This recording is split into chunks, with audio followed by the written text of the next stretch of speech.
ஆமென். எல்லாம் சந்தோஷமாக இருக்கிறீங்களா? இன்னைக்கு என்ன நாள்?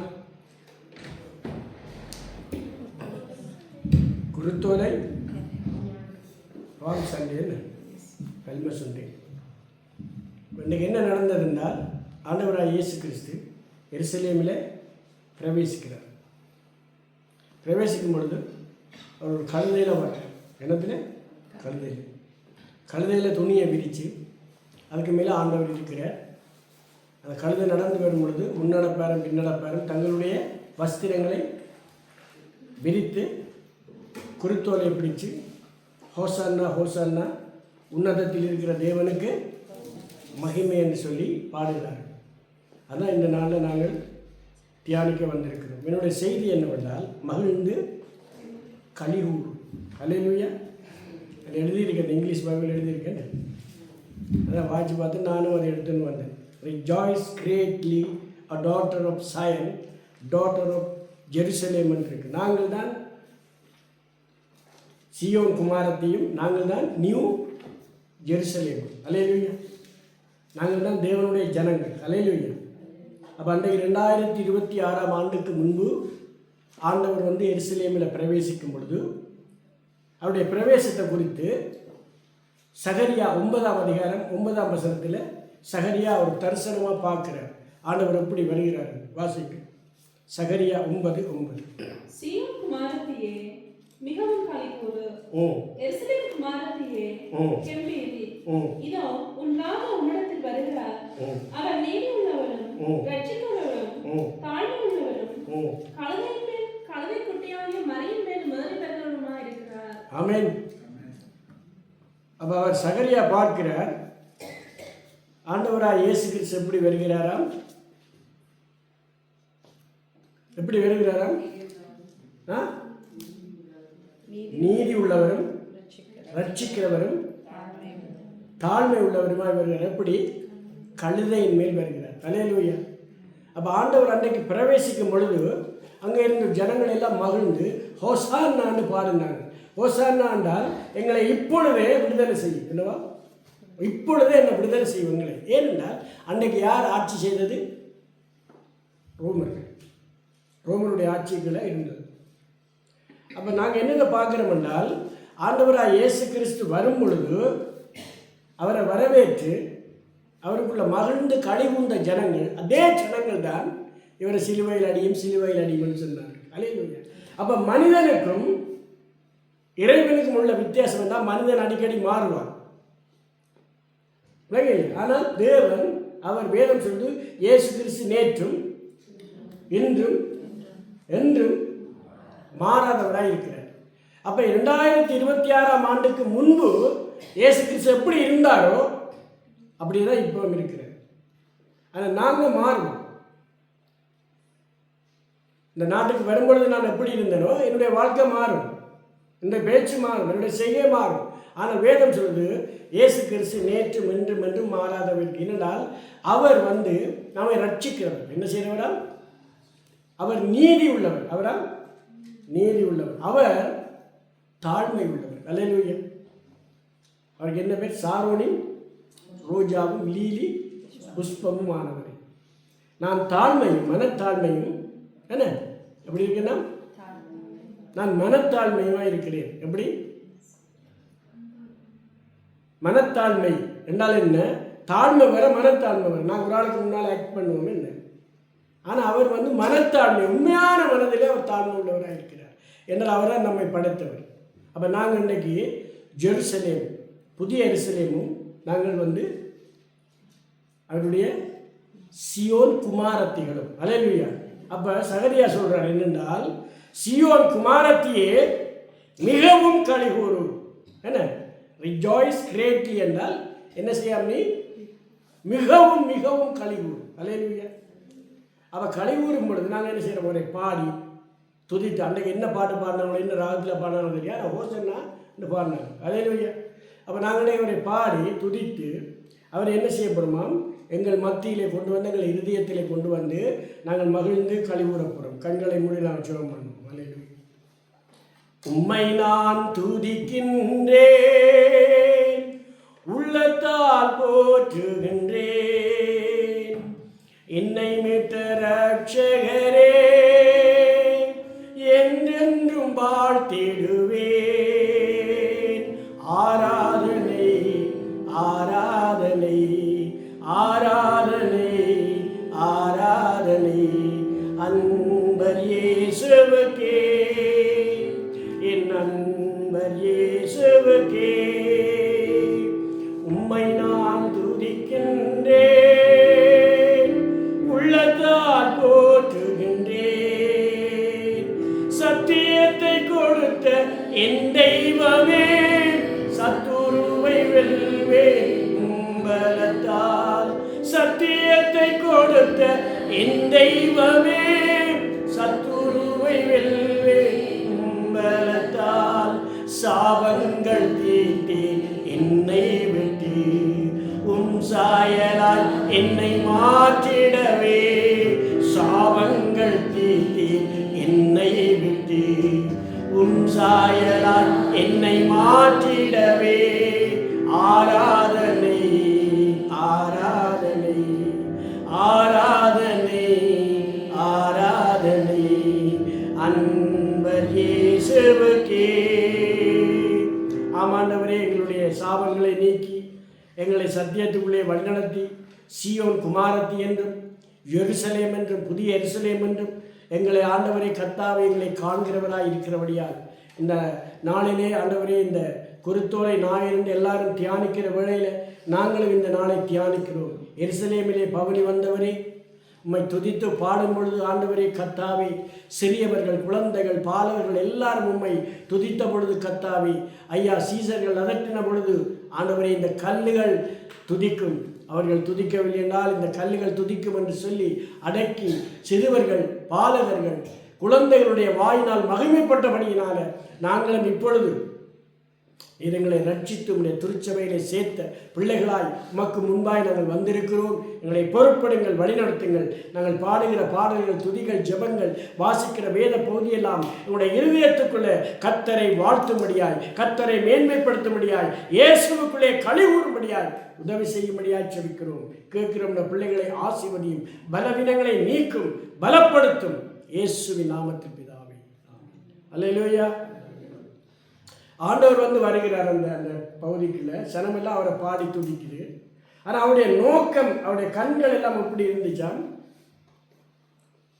நாங்கள் அவரை பார்க்கிறோம், அவரை துதிக்கிறோம், ஆண்டவரை வாரம் வாரம் மட்டும் நாங்கள் சந்தோஷப்பட்டு கொண்டு இருக்கும் பொழுது அந்த ஜனங்கள் எல்லாம் என்ன நினைக்குது? இவர் வந்துட்டார், ராஜா வந்துட்டார், ராஜா வந்துட்டார், இனி எங்களுக்கு விடுதலை. அப்போ ஜனங்களுக்கு என்ன நினைச்சென்றால் ஒரு அரசியல் ரீதியாக ரிவல்யூஷன், ஒரு ஒரு ஒரு ஒரு விடுதலை எங்களுக்கு கிடைக்க போகுது என்ன என்று சந்தோஷப்பட்டாங்க.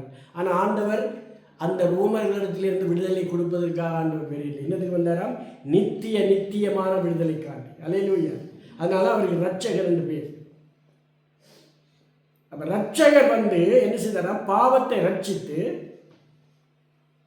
எங்களை சபையில சேர்த்து எங்களை தன்னுடைய குமாரனும் குமாரத்திகளும் ஆக்கி என்ன அந்தகாரமான இருளை இருந்து ஆச்சரியமான ஒளிக்கு அழைத்து அவருடைய புண்ணியங்களை அறிவிப்பதற்கு தெரிந்து கொள்ளப்பட்ட ராஜரீக ஆசாரிய சொந்த ஜனம். அல்லேலூயா. அவர் ராஜரீகம் என்றது நாங்கள் சும்மா சிம்பிளாக இருக்க போகிறோம். ராஜரீகம் ஒரு பெரிய ஒரு பேர் உண்டு, பெரிய பேர். உலகத்திலேயே வேதாகமத்திலேயே அந்த பேர் ராஜரீகமான ஆசாரிய கூட்டம். சும்மா ஆசாரிய கூட்டம் இல்லை, ராஜரீகமான 1 பேதுரு 2:9 அந்த வசனம் இருக்கு. கபிலத்தை வாசிங்க. 1 பேதுரு 2:9.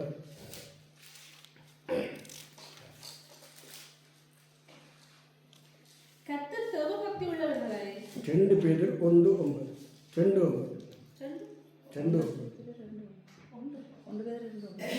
1 பேதுரு. நீங்களோ உங்களை அந்த காலத்தில் நின்று தம்முடைய ஆச்சரியமான ஒளியிடத்திற்கு வரவழைத்தருடைய புண்ணியங்களை அறிவிக்கும்படிக்கு தெரிந்து கொள்ளப்பட்ட சந்ததியாயும் ராஜரீகமான ஆசாரிய கூட்டமாயும் பரிசுத்த ஜாதியாயும் அவருக்கு சொந்தமான ஜனமுமாய் இருக்கிறீர்கள். அன்றைக்கு இஸ்ரவேலர்கள் தேவனுடைய ஜனங்கள். ஜெருசலேம் என்பது ஒரு பட்டணம். என்ன குமாரத்திகள் என்பது அவருடைய ஜனங்கள். அப்போ ஆண்டவர் அந்த பட்டணத்துக்குள்ள வரும்பொழுது இவர்களெல்லாம் துதித்தாலும் ஜெபித்தாலும் ஆண்டவர் என்னை பார்க்கிறாருன்னா ஒரு 4 காரியத்தை ஆண்டவர் பார்க்கிறார். முதலாவது ஆண்டவர் பார்க்குறார், அந்த பட்டணத்தை பார்க்கிறார். அந்த பட்டணத்தை பார்க்கிறார். அந்த பட்டணத்தை பார்த்தா அந்த பட்டணம் மனம் திரும்பி, அந்த ஜனங்கள் மனம் திரும்பி. அப்போ ஆண்டவர் பார்க்கும் பொழுது லூக்கா 19ஆம் அதிகாரம் 21, 22 இந்த சரி 19ஆம் அதிகாரம் 41, 42 வாசிங்க. அவர் சமீபமாய் வந்த பொழுது நகரத்தை பார்த்து அதற்காக கண்ணீர் விட்டு அழுது, உனக்கு கிடைத்த இந்த நாளிலாகிலும் உன் சமாதானத்துக்கு ஏற்றவைகளை நீ அறிந்திருந்தாயானால் நலமாயிருக்கும். இப்பொழுதோ அவைகள் உன் கண்களுக்கு மறைவாயிருக்கிறது. இப்ப கவனிச்சு கொள்ளுங்க. ஜனங்கள் எல்லாம் பாடி துதித்து தங்களுக்கு ஒரு விடுதலை தரப்போறாருன்னு சொல்லி மகிழ்ச்சியா இருக்குது. குருத்தோலையை பிடிக்குது, தங்களுடைய வஸ்திரங்கள் எல்லாத்தையும் மெரிக்குது, மகிழ்ச்சி. என்னடா ராஜா வருகிறார், அல்லேலூயா, விளங்கல. ஆனால் ஆண்டவருடைய கண் எங்கே இருந்துச்சாம்? அந்த பட்டணத்துக்கு. அந்த பட்டணம் மனம் திரும்பி விளங்கிட முடியும். சும்மா ஒரு மேலோட்டமாக அந்த ஜனங்கள் மனம் திரும்பவும் பார்த்து கொண்டிருக்குது. ஆண்டவர் சொல்கிறார், உனக்கு இந்த நாள் கிடைத்திருக்கு, நான் வந்திருக்கிறேன், இந்த நாளை நீ மனம் திரும்பு. இந்த நாளை நீ என்னை பாடி துடிக்கிறது ஒன்றும் இல்லை, ஆனால் நீ என்ன செய், மனம் திரும்பு. அந்த அந்த அந்த வேதாகமத்தின்படி சரித்திரத்தின்படியும் கிபி 70 அந்த பட்டணம் எரிக்கப்பட்டது. அல்லேலூயா. என்ன நடந்தால் அப்போ ஆண்டவருக்கு முதலே தெரியும், விளங்க, ஆண்டவருக்கு முதலே தெரியும் இந்த பட்டணத்துக்கு என்ன நடக்க போதோ, அந்த மக்களுக்கு என்ன நடக்க போகுது. இன்றைக்கு நடந்து கொண்டிருக்கிற ஒவ்வொரு காரியத்தை நீங்கள் எசேக்கியேல் 38ஆம் அதிகாரத்தை வீட்டை வாசிக்க, இங்கே எல்லாம் வீட்டை வாசிக்க, இங்கே நடந்து கொண்டிருக்கிறது எல்லாம் இப்போ நீங்கள் என்னென்ன பார்க்குறீங்களோ, தேசத்தினுடைய பேரோ நியூக்ளியர்னு சொல்லுவாங்க, அந்த பேரெல்லாம் வேதத்தில் இருக்குது. எத்தனையோ வருஷத்துக்கு முதல் ஆண்டவர் எழுதி கொடுத்துக்கிறார். இங்கே எசேக்கியேல் இப்போ நியூக்ளியர் என்று சொல்கிறாங்க. ஆனால் அந்த நேரத்தில் அதுக்கு ஒரு பேர் இருந்தது. அல்லேலூயா. அப்போ ஆண்டவருக்கு தெரியும் இந்த உலகத்தில் கடைசி நாட்களில் என்ன நடக்க போகுது. அப்போ அன்றைக்கு பார்த்து அந்த மக்களை பார்த்து நீங்கள் மனம் திரும்பலை என்றால் அடிக்கடி இஸ்ரவேலர்கள் மனம் திரும்ப மாட்டார்கள். இன்றைக்கு திரும்பிட்டு நாளைக்கு வேறு காரியம் செய்வார்கள். அப்போ ஆண்டவர் பார்த்துட்டு சொல்கிறார், உனக்கு கிடைத்த இந்த நாளிலாவது சமாதானத்தை ஏற்றவை அறிந்திருந்து சிந்திப்பாயானால் உனக்கு நலமாயிருக்கும். ஆனால் அன்றைக்கு என்ன செய்த சனம், ஆண்டவரை பாடி துதிச்ச சனம், அதே சனம்தான் இவரை சிலுவையில் அடியும் என்று கரைச்சல் படுத்தினாங்கன்னு பார்க்குறேன். விளங்க. அப்போ மனிதன் மாறக்கூடியவன், ஆண்டவர் மாறாதவர். மனிதன் எப்பவும் சிந்தையை மாற்றக்கூடியவன். அப்போ ஆண்டவர் அன்றைக்கு கொடுத்த வாக்கு தத்தங்களை இன்றைக்கும் அவர் என்ன செய்கிறாராம், நிறைவேற்றார். அப்போ எங்களுக்கு ஆசீர்வதிப்பின் என்ற வாக்கு தத்தம் இருக்குது, அந்த பட்டணத்துக்கு கொடுத்த நியாய தீர்ப்பும் இருக்குது. அல்லேலூயா. அப்போ நாம் ஆராதிக்கிறவர் எங்களுக்கு முன்னால் செல்லும் பொழுது, நான் அவரை பின்னால் செல்லும் பொழுது அவருக்கு எல்லாம் தெரியும். அல்லேலூயா. இப்போ 2வது நீங்கள் வாசிங்க, மார்க் 11, 12, 14 வாசிங்க. மார்க் 11, 12 14.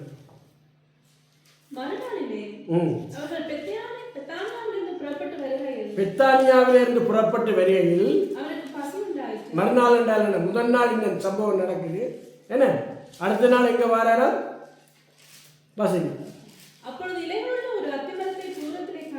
இலைகள் உள்ள ஒரு அத்திமரத்தை தூரத்திலே கண்டு அதில் ஏதாவது என்ன அடுத்தது கிளைக்கு அடுத்தது என்ன, கனி விளங்குது. அப்போ ஆண்டவர் வேதம் சரி. இப்போ நீங்கள் பார்த்தீங்கன்னா மத்தேயில் எழுதியிருக்கு, மார்க்கில் எழுதியிருக்கு, யோவானில் எழுதியிருக்கு.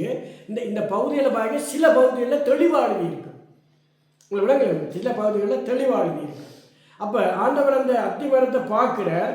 அது எப்படி இருக்கான், கிளைகளோட இருக்குது, செழித்து இருக்குது. உங்களுக்கு விளங்குது, ஆடம்பரமாக இருக்குது, பார்க்க நல்லா தான் இருக்குது. ஆனால் அதில் என்ன இல்லையா, கனி இல்லை. அப்போ ஆண்டவருக்கு என்ன தேவைப்பட்டது, அன்னைக்கு கனி தேவைப்பட்டது, ஆனால் அது இல்லை. ஆண்டவர் என்ன சொன்னார் வாசிங்க. ஆண்டவர் அதை பார்த்து அந்த அந்த அந்த அத்தி மரத்தை பார்த்து இது முதல் ஒரு காலம் ஒருவனும் ஒரு இடத்தில் கனியை புசியாது இருக்க கடவுள் என்றார். அதை அவருடைய சீசர்கள் கேட்டார்கள். இங்கே பார்க்கும் பொழுது ஆண்டவர் என்ன செய்தாராம், வந்து பார்க்கும் பொழுது அதை பார்க்கும் பொழுது அது என்ன இருந்ததாம், இலை இருந்தது, ஆனால் என்ன இல்லையா. அப்ப ஆண்டவருக்கு என்ன தேவையா, கனிதான் தேவை. அல்லேலூயா. அப்ப அதனால ஆண்டவர் சொன்னார், இனி ஒரு நாளும் நான் அந்த சாபம் என்று நான் பார்க்கல, நான் அதை எல்லாரும் சாபம் என்றேன், நான் எனக்கு அது சாபமாக விளங்கிட்டேன். ஏனென்றால் இனி ஒரு காலம் நீ அப்புறம் அடுத்த நாள் திரும்பி வராங்க, பேர் சொல்கிற ஆண்டவர் நீர் சபிச்ச என்ன சொல்ற, ஆனால் சாபம் என்றாலே நான் பார்க்கல. இதுவே நான் ஒரு நாள் மாசம் திருப்பி ஹேர்ஸ் ஒன்று இல்லை, அது வாசிக்கலாம். ஆனால் ஆண்டவர் ஒரு கட்டளை கொடுத்தாரு, என்னவா, இனி ஒரு காலம் நீ இன்றைக்கு தேவை எனக்கு. இன்றைய நாளில் அந்த அந்த அன்றைக்கு வந்து எஸ்தர் புத்தகத்தில் வாசிக்கிறோம், இன்றைக்கு நீ மௌனமாக இருந்தார். என்னது, இந்த நாளிலே மௌனமாக இருந்தார். இப்போ இன்றைக்கு நாங்கள் எங்களுக்கு ஒரு தைரியம் இருக்குது, ஒரு சுவிசேஷம் சொல்லக்கூடிய தன்மை இருக்குது, ஜனங்களை சந்திக்கலாம், ஜனங்களுக்கு போகலாம், நாங்கள் அவருக்கு கனி கொடுக்கலாம். ஆனால் இந்த நாட்கள் தவறும் பொழுது என்ன நடக்குமாம், ஜனங்கள் எல்லாரும் இப்போ நாங்கள் ஆண்டவரை ஏற்றுக்கொண்ட காலங்களில் என்ன செய்வோம் என்றால் விசிட் பண்ணுவோம். எப்படி விசிட் பண்ணுவோம் தெரியுமோ, சுவிசேஷம் சொல்ல விசிட் பண்ண மாட்டோம். உங்களை விட வாரம் விளங்கிடும், உங்கள்கிட்ட வாரம் விட என்ன ஆண்டவரை பற்றி கூட பேசுவோம். அப்படி தான் நாங்கள் ஜனங்களை ரட்சிப்புகளை கொண்டு வந்தது. ஏனென்றால் எங்களுக்கு கொடுக்கப்பட்ட அந்த நாட்களை நாங்கள் என்ன செய்யணுமா, பயன்படுத்தினோம். அப்போ மொர்தெகாய் என்ன சொல்கிறார், உனக்கு கிடைத்த இந்த நாட்கள், அப்போ சீயோன் ஆகிய எங்களுக்கு, ரட்சிக்கப்பட்ட எங்களுக்கு கொடுக்கப்பட்ட இந்த நாளில் நாங்கள் என்ன செய்யணுமா, கனி கொடுக்கணும். கனி என்றால் என்ன, அவருக்கான ஏதாவது செய்யணும், எதையாவது ஆண்டவருக்காக செய்யும் பொழுது ஆண்டவர் அதில் பிரியப்படுகிறார். அல்லேலூயா. இப்போ ஒரு முரட்டுத்தனமாக வாழ்ந்த ஒரு மனுஷன் சவுல், என்ன முரடனவன், அவன் நியாயப்பிரமாணத்தை படித்தவன். அவனுடைய ப்ரொஃபஸர் பேர் கமாலியேல். அதாவது வந்து 10 கட்டளைகளையும் கற்பனைகளையும் நியாயப்பிரமாணங்கள் எல்லாத்தையும் படித்து தேர்ந்தவன். இயேசுடைய சபையை என்ன செய்தானா, பாழாக்கின பொழுது, அவனை ஆண்டவர் ரட்சித்த பொழுது கனியற்ற அந்த மரம், என்ன மரம் அது, ஒரு நாள் கனி கொடுக்க ஆரம்பிச்சுதான். என்ன செய்தான், கனி கொடுக்க ஆரம்பிச்சது. 13 நிருபம், இந்த எபிரேய நிருபத்தில் அவற்றை பேர் எழுதையில், ஆனால் அந்த அந்த நிருபத்தில் நீங்கள் பார்த்தீங்கன்னா அந்த நியாய பிரமாணங்கள், சாலோமோனை பற்றி, ஆலயங்களை பற்றி இதெல்லாம் எழுதியிருக்கிற அந்த புத்தகத்தை பார்த்தா அவருடைய அந்த எழுத்தான் இருக்குது. அப்போ அந்த நிருபங்களை எழுதுகிற அளவுக்கு அவன் என்ன செய்தான், கனி கொடுக்க ஆரம்பிக்கிறான். அதுக்கு பேர் தான் கனி. அல்லேலூயா. அப்போ எங்களோட காலத்தில், எந்த காலத்தில் நாங்கள் மௌனமாக இல்லாத ஏதாவது ஒன்று ஆண்டவருக்காக செய்யலாம். அல்லேலூயா. இப்போ நீங்கள் வாலிப பிள்ளையாக இருக்கிறீங்க, நாங்கள் போய் வாலிப பிள்ளையோட காய்க்கல, ஏன்னா அவன் கரக காய்ப்பான். அப்போ அவனுக்கு நாங்கள் யார் சொல்லலாம், என்ன சவுல் அன்றைக்கு ரட்சிக்கப்பட்ட உடனே என்ன செய்தானா, இயேசு கிறிஸ்துவே ரட்சகர் என்று அவர் சொல்ல ஆரம்பித்தார். உங்களுக்கு விளங்குது. அப்போ ஆண்டவர் அன்றைக்கு எருசலேமில் வரும்பொழுது அந்த அந்த ஜனங்களை பார்க்குறார், அந்த பில்டிங்கை பார்க்குறார், அந்த இடத்தை பார்க்குறார், இங்கால திரும்பி பார்க்குறார், அத்திமரத்தை பார்க்குறார், நல்லா தான் இருக்குது. அப்போ 2 இடத்துல என்ன இல்லையா, பிரயோசனம் இல்லை. அல்லேலூயா. அது ஒரு நாள் இப்படிப்பட்டு எரிக்கப்பட்டு போச்சு. இது என்ன செய்தான், 1948ஆம் ஆண்டு வரைக்கும் இஸ்ரவேலர்கள் பட்ட உபத்திரவங்கள் கொஞ்சம் நெஞ்சப்படி தெரியுங்க. 1948ஆம் ஆண்டு வைஸ்மன் என்ற ஒரு மனிதனால தான் இங்கிலாந்துக்காரன் இஸ்ரேலுக்கு உதவி செய்து அதை இஸ்ரேல் என்ற ஒரு நாட்டை கொண்டு வந்து, வைஸ்மன் ஒரு விஞ்ஞானி. இப்போ நீங்கள் உலகம் முழுவதும் நீங்கள் பார்த்தீங்கன்னா ஜூதர்களைப் போல அறிவாளிகள் இல்லை. அல்லேலூயா. உலகம் எல்லாம் இருக்கிறாங்க. நீங்கள் சுவிஸில் போனால் அவங்களோட கட்டிடம் தான் இருக்குது. ஃப்ரான்ஸில் நீங்கள் போனீங்கன்னா ஒரு பெரிய சிட்டி, அவங்களோட சிட்டி இருக்குது. அமெரிக்காவில் போனால் ஒரு இடம் இருக்குது. நீங்கள் எந்த சிலோனில் கூட இருக்குது, இந்தியாவில் கூட இருக்குது. எங்கே போனீங்கன்னாலும் அவர்கள் பரவி இருப்பார்கள், எல்லாம் கெட்டிக்காரராக இருப்பாங்க, எல்லோரும் பொஸ்ஸாக தான் இருப்பாங்க, லேபராக இருக்க மாட்டாங்க. எங்கே வாங்கினா அவனை அப்படி தான் இருப்பான். ஒரு வேன் வச்சுனாலும் அந்த வேனில் உரிமையாளர் தான். ஏன்னா அவங்கள அப்படித்தான் ஆண்டவர் அவங்கள வச்சிருக்கிறார். இப்போ ஏன்னா அவர் ப்ரொமிஸ் பண்ணிட்டார். என்ன சொன்ன, ஜாக்கோபுக்கு நான் உன்னையும் உன் சந்ததியையும் ஆசீர்வதிப்பேன் தான் அது கொடுக்குறேன். அப்போ இன்றைக்கு நாங்கள் எங்களுக்கு கிடைச்ச இந்த நாளில் நாங்கள் பாடுறோம், துதிக்கிறோம். நாங்கள் ஆண்டவருக்காண்டி என்ன கனி கொடுக்க போகிறோம்? அல்லேலூயா. இந்த விதத்தில் கனி கொடுக்க போகிறோம். நான் சொன்னேன், பூரியம் என்ற ஒரு பண்டிகை எப்படி வந்தது? எஸ்தர் தன்னோட உயிரை பணையம் வச்சு அந்த ராஜாக்கிட்ட போய் ஒரு பெரிய நீளக்கோலை நீட்டாவளம் தான். அப்போ தன்னுடைய உயிரை பணம் வச்சு முருதைகாய் ஜெபம் பண்ணி போய் கேட்டபடியால் ஆமானை கொண்டு யூதர்களுக்கு விடுதலை வாங்கி கொடுத்தது. அதுக்கு தான் பேர் பூரியம் பண்டிகை. பூரியம் என்ற பண்டிகை அதான் வருஷம் வருஷம் கொண்டாடுறாங்க. அப்போ நாங்கள் என்னத்தை இன்றைக்கு நினைவுறோம்னால், ஆண்டவரை நாங்கள் எப்படி பாடி துதித்தாலும், புது புது பாட்டை பாடினாலும், புதிய புதிய காரியங்களை செய்தாலும் ஆண்டவர் என்ன செய்வாரோ, எங்களை என்ன செய்வாரோ தூரத்தில் பார்ப்பேன். நாங்கள் அதை வாசிக்கிறோம். வேதம் சொல்லுது, அந்த மார்க்கில் நினைக்கிறேன், ஆண்டவர் பார்க்கும்பொழுது ஒரு காலமும் ஒருவரும் ஏறியிராத கழுதை. என்னவா என்ன எழுதியிருக்கு? ஒரு காலமும் ஒருவரும் ஏறியிராத கழுதை. வாசிங்க. உங்களுக்கு எதிரே இருக்கிற கிராமத்துக்கு போங்க. அந்த சில உங்களுக்கு எதிரே இருக்கிற கிராமத்துக்கு நீங்க போங்கள். அதில் பிரவேசித்த உடனே மனிதர்கள் ஒருவரும்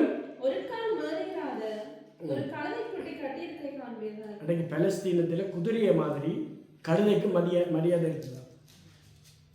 இப்போ நாங்கள் எங்களோட டெக்கரேஷனுக்கு என்ன பாவிப்போம்? பலூன், சோடனை பேப்பர், என்ன கிளிங் லைட் எல்லாம் போட்டு எல்லாம் வாசிப்போம். என்ன அது வந்தோடனே கிளிக்கணும். ஆனால் அன்றைக்கு சோடனை என்ன சொல்லுவாங்க? விறகுகளும் குச்சிகளும் தடிகளும் பனைமரங்களும். எங்களோட தோரணம் கட்டுவோம், செத்த வீட்டுக்கு கட்டுவோம், கல்யாணத்துக்கு கட்டுவோம், எல்லாத்துக்கும் தோரணம் கட்டுவோம். எங்கே பொங்கலுக்கும் கட்டுவோம். அது எங்களுடைய கலாச்சாரம். அதே போல் யூதர்களுடைய கலாச்சாரம் என்னென்றால் அந்த ஓலைகளை பிடிச்சி பாடுறது. விளங்கினோம், யூதர்கள் எல்லாம் பாடுறது. அதே போல் அன்றைக்கு எல்லாரும் பாடி அவரை கௌரவப்படுத்தினாலும் ஆண்டவருக்கு சிந்தை எண்ணம் எங்கே இருந்துச்சாம்? பட்டணத்திலையும் அத்திமரத்திலையும் என்ன கழுதையை பார்க்குறேன். ஒருவேளை முன்காலமும் அது ஒரு புது கழுதை. என்ன பிறந்ததிலிருந்து யாருமே அதை பயன்படுத்தி விளங்குறோம். கழுதை என்னதை பயன்படுத்தணும்? சுமை தூக்கு. என்ன அது எல்லாத்துக்கும் பயன்படுத்துவாங்க. விளங்குறோம். அப்போ ஆண்டவர் அன்றைக்கு அந்த கழுதை ஆண்டவரை சுமக்கிறது, ரட்சகரை சுமக்கிறது, ராஜாவை சுமக்கிறது. என்ன நீதியின் ராஜாவை சுமக்கிறது. அப்போ அந்த கழுதை என்ன செய்யலாம்? நடந்து போகும்பொழுது அந்த கழுதைக்கு தான் மரியாதை. யாருக்கு துண்டு விரிச்சாங்க? துணியல் விரிச்சாங்க? கழுதைக்கு. அப்போ கழுதை நடந்து போகுது. அப்போ நாங்களும் ஒரு கழுதை மாதிரி தான். ஆண்டவர் ஏறி இருந்தால் தான் எங்களுக்கு மரியாதை. இல்லாட்டி அவ்வளோ இல்லை. அல்லேலூயா. ஆண்டவர் எங்களில் இருக்கும் வரைக்கும் தான் எங்களுக்கு என்னவா? உங்களை ஆண்டவர் இருக்கும் வரைக்கும் தான் உங்களுக்கு மரியாதை. கிறிஸ்டியன் என்று சொல்லுவாங்க. அல்லேலூயா. அப்போ இன்றைக்கு நாங்கள் என்னத்தை பார்க்கிறோம் என்றால், நாங்கள் பாடி துதித்து சந்தோஷப்பட்டு மகிழ்ச்சியாக்கிற கர்த்தர் எங்களை பார்க்கிறார். அல்லேலூயா. எங்களுடைய எதிர்காலத்தை பார்க்கிறார், எங்களை இருக்கிற நிலைமையை பார்க்கிறார். சரி, இப்போ நீங்கள் வாசிங்க. மார்க் 11, 15, 17 வாசிங்க. 15லேருந்து 17. அவர் எருசலேமுக்கு இப்போ கவனிச்சுக்கொள்ளுங்க. எருசலேமுக்கு வந்து தேவாலயத்துக்குள்ள போகிறேன். ஆலயத்தில் விக்கிரகங்களையும் கொள்ளைகளையும் துரத்திவிட்டு காசுக்காரனுடைய பலகைகளையும் குரான் விக்கிரகங்களுடைய ஆசனங்களையும் கவிழ்த்து ஒருவரும் தேவாலயத்தின் வழியாக ஜாதகம் பண்டத்தையும் கொண்டு போக விடாமல் என்னுடைய வீடு எல்லா ஜனங்களுக்கும் ஜெபங்கள் எனப்படும் என்று எழுதியிருக்கவில்லையா? நீங்கள் அதை கள்ளப்பொய் ஆக்கினீர்கள் என்று அவர்களுக்கு சொல்லி உபதேசித்தார். அப்ப ஆலயத்தை பார்க்கும் பொழுது ஆலயம் கள்ளர் குகையா இருக்குது. என்னவா? பட்டணத்தை பார்க்கிறார் ஆண்டவர். பட்டணம் மனம் திரும்பியில அது அழிவுக்கு வைக்கப்பட்டிருக்கு. கிபி 70 சொல்லுங்க. இந்த வந்து நல்ல செழித்து நிற்கிற அத்தி பழத்தை பார்க்குறார், அத்தி மரத்தை. அதில் கனி இல்லை. ஒரு கழுதையை பார்க்கிறார், அங்கே ஒரு காலமும் ஏறவில்லை. இங்கே பார்க்குறார் ஆலயத்தில் வந்து அந்த ஆலயம் ஆருடைய குகையாக இருக்கா, கல்லர் குகையாக இருக்கும். அங்கே பிஸ்னஸ் நடக்கும். எக்ஸ்சேஞ்சுன்னு எழுதியிருக்கு இங்கிலீஷ் பைபிள். அங்கே என்ன செய்கிறாங்களா, பணமாற்று நடக்குது, பண்ட மாற்று நடக்குது.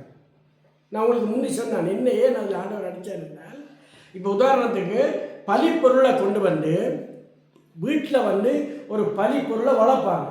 ஆடு அல்லது மாடு புறாக்களை வளர்த்து அதை தங்களுடைய பாவங்களை அறிக்கை பண்ணுவாங்க. விளங்குவாங்க. அறிக்கை பண்ணிட்டு அந்த பலிப்பொருளை கொண்டு பலி செலுத்துகிற ஆசாரிகிட்ட கொடுப்பாங்க. அந்த ஆசாரியர் என்ன செய்வார், பலிபீடத்தில் கொண்டு பலி செலுத்துவார். இதான் முறை. இவங்க என்ன செய்கிறாங்க, அங்கே இருந்த வேதவாரகர் பரிசேயர் சதுசேயர் எல்லாரும் என்ன செய்கிறாங்கன்னா, இவங்க அந்த பலிப்பொருளை வாங்கி விற்று போட்டு தாங்கள் சில பழுதான பலிப்பொருள் இருக்கல அதை பலி செலுத்துவாங்க. அதான் அந்த ரியல். அப்போ ஆண்டவர் பழுதான ஒரு பலி ஆண்டவர் விரும்ப மாட்டார். என்ன அப்போ அதனால தான் ஆண்டவர் என்ன செய்தாராம், ஒரு சவுக்க பின்னி என்ன ஓடுன்னு கலைச்சு என்னென்ன துரத்தினாராம், காசுக்காரனுடைய பலகைகளை ரெண்டா அப்படி கல்லாப்பட்டி என்ன இங்கிலீஷில் கேஷியர் என்பது அங்கே ஆண்டவர் கல்லாப்பட்டியை அடித்து கலைச்சார். கல்லாப்பட்டியை அடித்து கலைச்சி போட்டு மிருகங்கள் எல்லாத்தையும் அவிட்டு விட்டுட்டு புறாக்கள் எல்லாத்தையும் துரத்தி விட்டுட்டு, இது என்னுடைய செப வீடு, நீங்கள் என்ன மாறாம் ஆண்டவர்கிட்ட செப வீடு. அல்லேலூயா. இப்போ இன்றைக்கு நான் தான் ஆசரிப்பு கூடாரம், இன்றைக்கு நான் தான் தேவனுடைய ஆலயம். எனக்குள்ளதான் ஆண்டவர் வாசம் பண்ணுறார், எனக்குள்ளதான் ஆண்டவர் கனியை தேடுறார், எனக்குள்ளதான் ஆண்டவர் மனம் திரும்பலை தேடுறார், எனக்குள்ளதான் பார்க்குறார். ஒரு காலமும் இந்த கழுதையை, இந்த பால சுப்பிரமணியம் என்ற கழுதையில் ஏற இல்லை, நான் ஏறி இந்த கழுதையை ஜோன்பாலா வாக்குவேன். அல்லேலூயா. ஆமென். ஏமேன் என்றாலும் பரவாயில்லை, ஆமேன் என்றாலும் பரவாயில்லை, நீங்க சொல்லுங்க ஆமேன். ஆமேன் என்ன சொல்லுங்க, ஒத்துக்கொள்றேன். அப்ப ஆண்டவர் என்ன செய்யறாரு, எங்களை சியோன் குமாரத்தி எருசலேம், அதாவது வந்துங்க இந்த அந்த எரிகோ கோட்டையை பற்றி கேள்விப்பட்டீங்களே, எத்தனை நாள் சுற்றினவங்க, 7 நாள். விளங்குது. அப்போ 7 நாள் சுற்றி தான் அந்த கோட்டை விழுந்தது. உங்களுக்கு விளங்குது. அன்றைக்கு ஆண்டவர், அன்றைக்கு ஒன்றுமே இல்லாத காலத்தில் ஆண்டவர் என்ன செய்தாராம், துதியில என்னத்தில் துதியினால அன்றைக்கு என்ன செய்தாராம், அந்த அந்த மதல் வந்து இடிஞ்சு விழுந்துச்சு. காரணம் என்னென்னால், அன்றைக்கு ஆண்டவர் எருசலேமுக்கு வரும்பொழுது ஆண்டவர் துதிக்கிறாங்க, ஜெபிக்கிறாங்க, பாடுறாங்க. ஆனால் ஆண்டவருடைய கண்ணங்க இருந்ததாம் கனி கொடாத மரத்திலேயும் கல்லர் குகையா இருக்கிற ஆலயத்திலேயும் ஒரு நாள் ஒருவர் உணராத கழுதையிலையும் வேற என்ன இருந்தது, பட்டணம். என்ன அப்போ நாங்கள் என்னத்தை பார்க்கிறோம் என்றால், நாங்கள் எவ்வளவுதான் பாடி துதித்து கர்த்தரை ஆராதித்து காணிக்கையெல்லாம் செலுத்தினாலும் ஆண்டவர் எங்களை பார்க்கிறார். அல்லேலூயா. என்ன பார்க்கிறாராம், எங்களுடைய இருதயத்தை பார்க்கிறார், எங்களுடைய உள்ளத்தை பார்க்கிறார், எங்களுடைய துதியை பார்க்கிறார். அப்போ நாங்கள் எங்களுடைய துதி, எங்களுடைய வேதம் சொல்லுது, தாவீதுராஜா சொல்றான், நான் எக்காலத்திலும் கர்த்தரை ஸ்தோத்தரிப்பேன், அவருடைய துதி என் வாயில் இருக்கும். சிறுமைப்பட்டவர்கள் அதை கேட்டு என்ன செய்யலாம், மகிழ்வார்கள். என்னோடு கூட கர்த்தரை மகிமைப்படுத்துங்கள், நாம் ஒருமித்து அவர் நாமத்தை உயர்த்துவோம். அப்ப 19ஆம் சங்கீதம் என்று சொல்லி, வானங்கள் அவருடைய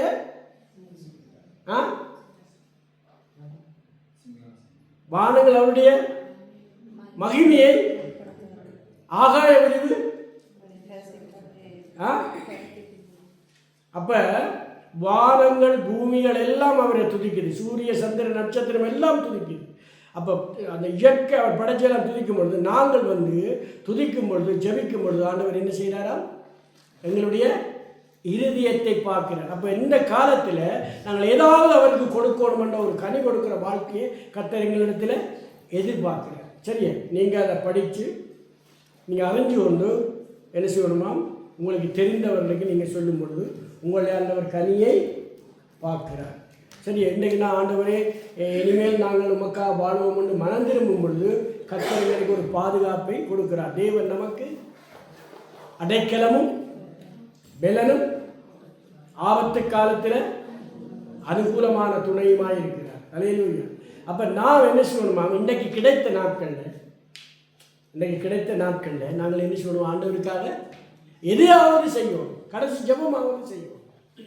கடைசி எங்களால் இப்போ சுவிசேஷம் சொல்ல முடியாட்டியும் கர்த்தருக்கு நிறைய கொடுக்க முடியாட்டியும் விளங்க எங்களுக்கு அப்படி கணக்க இல்லை என்றால் நாங்கள் என்ன செய்யலாமா, ஆண்டவருக்காக எதையாவது சொல்லலாம். அல்லேலூயா.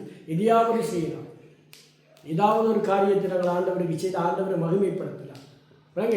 அப்போ அந்த அத்திமரம் அந்த காலத்தில் அந்த தேசத்தில் இருந்தாலும் அது அரசியல் வாழ்க்கைக்கு அர்த்தமாக இருக்குது. மூன்று கனி உங்களுக்கு தெரியும். ஒன்று ஒலிவம், திராட்சை, அத்தி. அவர் பழைய பாடுறான் ஆகாசில், அத்தி மரம் துளிர் விடாமல் போனாலும் திராட்சை செடி ஒலிவ மரம் நான் கர்த்தருக்குள்ளே மகிழ்ச்சியாக இருக்கணும்னு சொல்கிறார். விளங்குறவங்க. அப்போ அன்றைக்கு அந்த ஆவிக்குரிய வாழ்க்கையும் அரசியல் வாழ்க்கையும் அவங்களோட வாழ்க்கையும் அன்றைக்கு இஸ்ரவேல் மக்களை ஆண்டவர் பார்த்தபோது இன்றைக்கு அது அங்கே நிறைவேறுது. ஹல்லேலூயா. இன்றைக்கு பார்த்தீங்கன்னா அந்த தேசம் வந்து இவ்வளவோ காஞ்சி போய் கிடந்த நிலம். இஸ்ரவேலை பார்த்தீங்கன்னா பழைய காலத்தில் எகிப்திலே இருந்து வந்து அந்த செங்கடலை பிரிஞ்சு பெரிய அவ்வளவு காஞ்சி கிடந்த நிலத்தை ஆண்டவர் செழிப்பாக்குறார். ஏன்னா அவர் கொடுத்த வாக்கு தத்துவம். வாக்கு தத்துவத்தெல்லாம் செழித்தது, மனுஷனில் செழிக்கல. அப்போ அவர் சொன்னவர் யாக்கோப்புடைய குடும்பத்தை நான் ஆசீர்வதிப்பேன் என்று அந்த ஆசீர்வாதத்தை அவர் கொடுத்தார். அவர் உங்களுக்கு ஞானம் தருவேன் என்றார். ஞானத்தை கொடுத்தார். இந்த உலகத்தின் மத்தியில் ஒவ்வொருவராலும் ஆட்டி படைக்க முடியாத ஒரு தேசமாக இருக்கிறது காரணம் மனிதன் இல்லை, கர்த்தர். அல்லேலூயா. அப்போ நாங்கள் எங்களுக்கு கிடைச்ச இந்த நாளில் ஏதாவது நாங்கள் என்ன செய்வோமா, கர்த்தருக்கு செய்வோம். நாங்கள் பாடுறது, துதிக்கிறது, ஜெபிக்கிறதுலாம் நல்லா. ஆனால் ஆண்டவர்களை நாங்கள் பாடும் பொழுது, ஜெபிக்கும் பொழுது, துதிக்கும் பொழுது அவர் எங்களுக்கு என்ன எதிர்பார்க்கிறாரா, ஏதாவது நாங்கள் ஆண்டவருக்காண்டி செய்வோம். அப்போ பவுலை அவர் ரட்சித்த பொழுது அவன் என்ன செய்தானா, எவ்வளவெல்லாம் சபையை பாழாக்கினானோ, எவ்வளவெல்லாம் கர்த்தருக்கு பிரியமில்லாமல் இருந்தானோ அதை விட மாறுதலா கர்த்தருக்கு வந்தவனாக மாறினான். அதெல்லாம் அவன் சொல்கிறான், நானே தேவனுடைய ஆலயமாக இருக்கிறேன். அல்லேலூயா. என்னவா, அதான் நான் அப்போஸ்தலனாகிய பவுலுடைய புத்தகங்களை பார்த்தீங்கன்னா கலாத்தியரில் கனியை பற்றி எழுதியிருப்பார். என்ன எழுதிங்க, கலாத்தியரில் கனியை பற்றி எழுதியிருப்பார். 1 கொரிந்தியர் 13 அன்பை பற்றி எழுதியிருப்பார். அப்போ நாங்கள் இன்றைக்கு என்ன செய்ய போகிறோம்னா, கர்த்தரை பாடி துதித்தாலும் நாங்கள் ஆண்டவரை நாங்கள் உமக்கு என்ன செய்ய சித்தமாக இருக்கு. நாங்கள் கண்களை மூடி நாங்கள் சொல்ல போகிறோம்.